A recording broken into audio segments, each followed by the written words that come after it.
घट में है सूझे नहीं लानत ऐसी जिंद, तुलसी या संसार को भयो मोतियाबिंद। अब संसार में क्या है मोतियाबिंद? क्यों धारण दिया तुलसीदास जी ने? क्योंकि एक मोतियाबिंद तो आँख में है, उसका डॉक्टर ने ऑपरेशन किया, आँख ठीक हो गई, सब कुछ फिर दिखने लग गया। पर एक आँख वो है जिसका गुरु महाराज जी ने ज्ञान दे करके उस आँख को जागृत किया। ज्ञान अंजन सतगुरु दिया, अज्ञान अंधेर विनाश। हरि कृपा ते संत भेटिया नानक मन प्रकाश। गुरु नानक देव जी ने भी यही कहा।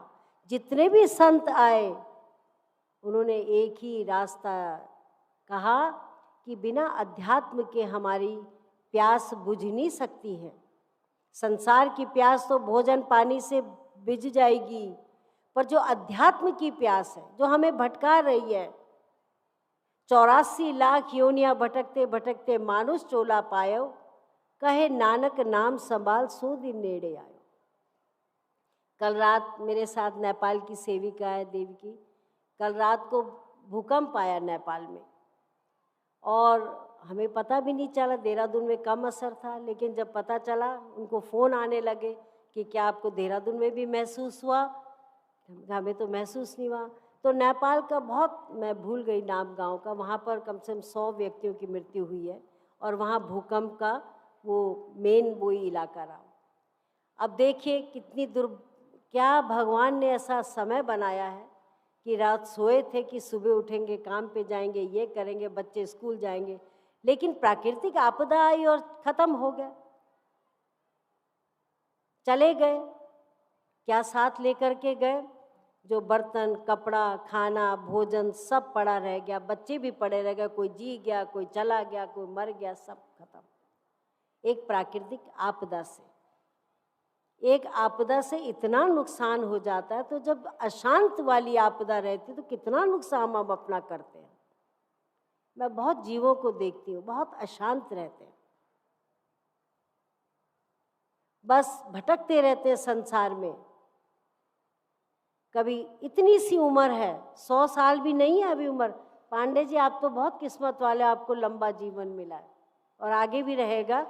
इसी तरह आप तबले में रामायण सुनाते रहेंगे।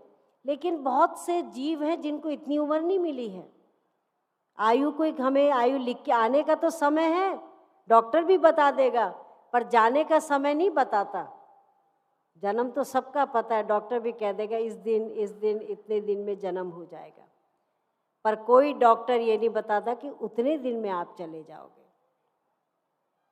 एक परसों हमारे को एक व्यक्ति मिले, कहते माँ जी मेरे को कहा था कि मुझे कैंसर में इतने साल में चला जाऊंगा, लेकिन आपके सामने खड़ा हूँ, 85 साल की उम्र हो गई है। तो भगवान ने उम्र दे रखी है, उतनी तो भोगनी है, लेकिन किस लिए दी है, ये चोला किस लिए दिया, ये सत्संग से ही समझ आता है। तो सत्संग, सत्य का संग और सुनना वही बात होती है। बार बार वही सत्संग सुनाई देता है, वही सत्संग सुनने को मिलता है, लेकिन अपनी समझ कितनी है कि कम हम उस बुद्धि के तंत्रों को खोल के समझें।